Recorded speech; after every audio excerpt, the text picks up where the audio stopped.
أولياء التلاميذ، السلام عليكم. لمساعدتكم في المراجعة لأبنائكم، هذا النموذج الثالث لاختبار الفصل الأول في مادة التاريخ السنة الرابعة. الموضوع موجود أسفل الفيديو في صندوق الوصف للتحميل. لا تنسوا الدخول على القناة، الاشتراك وتفعيل جرس الإشعارات ليصلكم الجديد. التمرين الأول: أجيب بصحيح أو خطأ أمام كل عبارة. العبارة الأولى: يستعمل التقويم الهجري لتاريخ الأعياد الدينية. صحيح. الأعياد الدينية تؤرخ بالتقويم الهجري. من بين الأعياد الدينية مولد النبوي الشريف، عيد الأضحى وعيد الفطر. يوافق ميلاد النبي محمد صلى الله عليه وسلم سنة 622 ميلادي. خطأ. سنة 622 ميلادي توافق هجرة النبي محمد صلى الله عليه وسلم من مكة إلى المدينة وليس الميلاد. كان فتح مكة في السنة 6 هجرية. خطأ. في السنة 8 للهجري تمكن الرسول صلى الله عليه وسلم من فتح مكة. تعرض الرسول صلى الله عليه وسلم والمسلمون الأوائل للإيذاء، مما دفعهم للهجرة نحو الحبشة. صحيح. تعرض الرسول صلى الله عليه وسلم والمسلمون الأوائل، إذن الهجرة الأولى كانت نحو الحبشة. كانت الحروب من السمات السائدة بين القبائل العربية في الجاهلية. صحيح. كانت الحروب تحدث بين القبائل العربية في الجاهلية لأتفه الأسباب، إلى أن جاء الرسول صلى الله عليه وسلم. التمرين الثاني: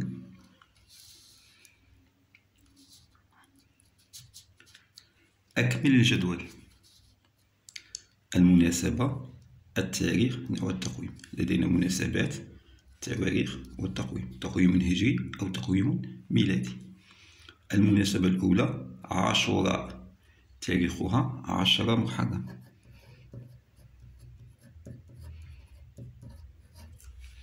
مناسبة دينية، تقويم هجري.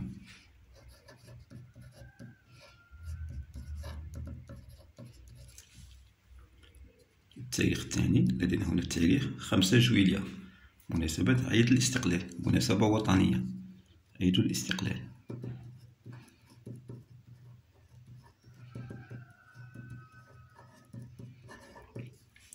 مناسبة وطنية، تقويم ميلادي.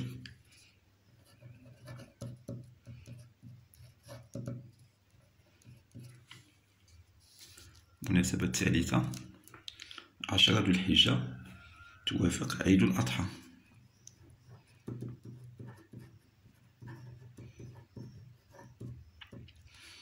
مناسبة دينية، تقويم هجري.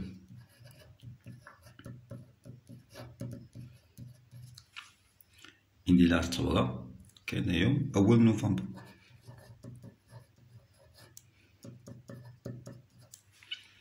مناسبة وطنية، إذا ليس تقويم هجري بل تقويم ميلادي.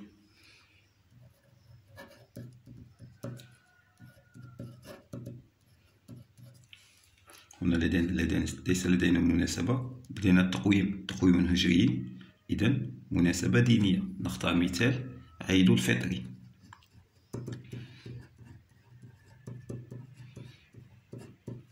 تاريخها 1 شوال. إذا لدينا المناسبات الدينية: عاشوراء 10 محرم، عيد الأضحى 10 ذو الحجة، عيد الفطر 1 شوال. مناسبات دينية، تقويم هجري. لدينا عيد الاستقلال واندلاع الثورة، مناسبات وطنية، تقويم ميلادي. الوضعية الإدماجية: تسمى المرحلة التي سبقت ظهور الإسلام وقد تميزت. إذا المرحلة التي سبقت ظهور الإسلام تسمى بالجاهلية.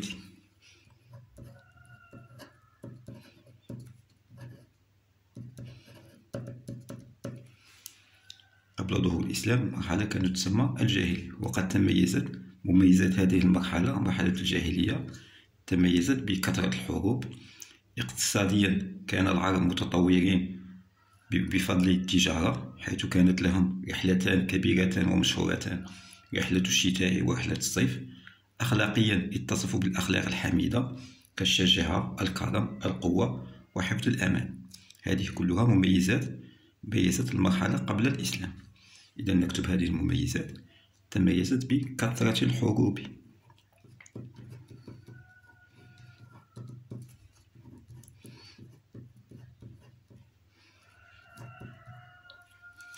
أما من الناحية الاقتصادية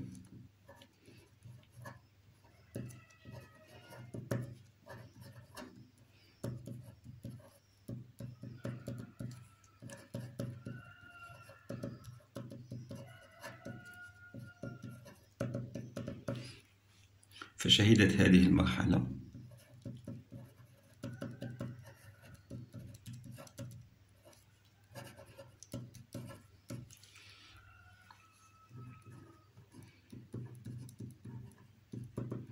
تطورا وازدهارا.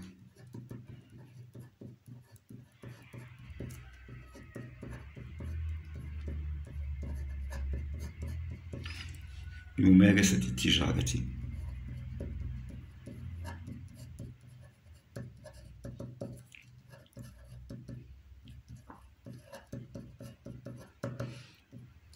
حيث العرب كانت لهم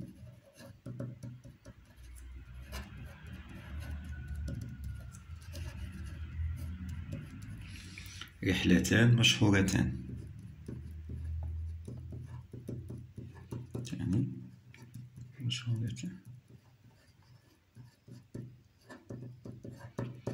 هما رحلة الشتاء ورحلة الصيف.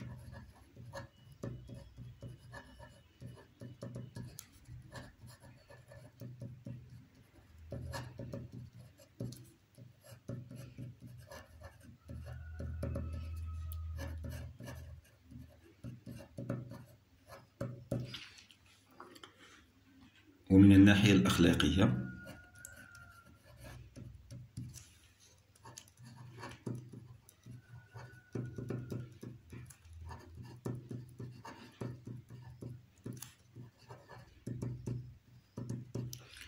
اتصفوا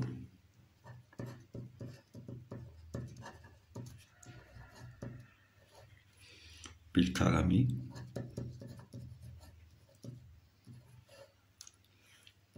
كذلك والشجاعة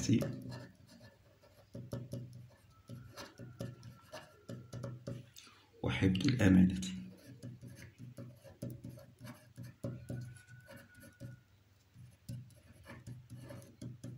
من بين الصفات الحميدة التي اتصف بها العرب في مرحلة الجاهلية. إذا تميزت مرحلة الجاهلية بكثرة الحروب. أما من الناحية الاقتصادية فشهدت هذه المرحلة تطورا وازدهارا بممارسة التجارة، حيث كانت لهم رحلتان مشهورتان، هما رحلة الشتاء ورحلة الصيف. من الناحية الأخلاقية اتصفوا بالكرم والشجاعة وحفظ الأمانة. نواصل.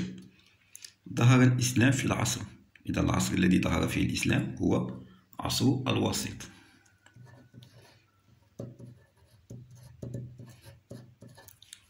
في شبه الجزيرة العربية ظهر الإسلام في العصر الوسط. هاجر المسلمون هجرة الأولى إلى وهجرة الثانية إلى.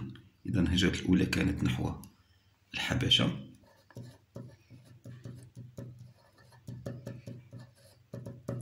والهجرة الثانية كانت نحو يثرب.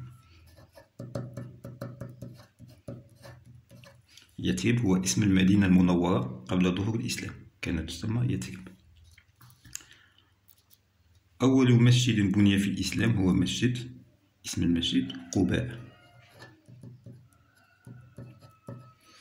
في الهجرة الثانية في طريق المسلمين إلى يثرب بنى الرسول صلى الله عليه وسلم مسجد قباء.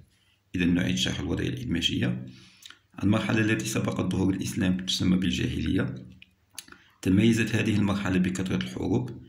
اقتصاديا كانوا متطورين، حيث كانت لهم رحلتان كبيرتان، رحلة الصيف والشتاء. اتصف العرب بالأخلاق الحميدة كالكرم، الشجاعة، وحفظ الأمانة. بعدها ظهر الإسلام في شبه الجزيرة العربية في العصر الوسيط. تعرض الرسول صلى الله عليه وسلم والمسلمون للإيذاء مما دفعهم إلى الهجرة. قاموا بهجرتان، الهجرة الأولى نحو الحبشة والهجرة الثانية نحو يثرب. في طريقهم إلى يثرب بنى الرسول صلى الله عليه وسلم أول مسجد في الإسلام وهو مسجد قباء. وهكذا انتهينا من حل الاختبار. لا تنسوا الإعجاب بالفيديو. إلى اختبار قادم إن شاء الله، والسلام عليكم.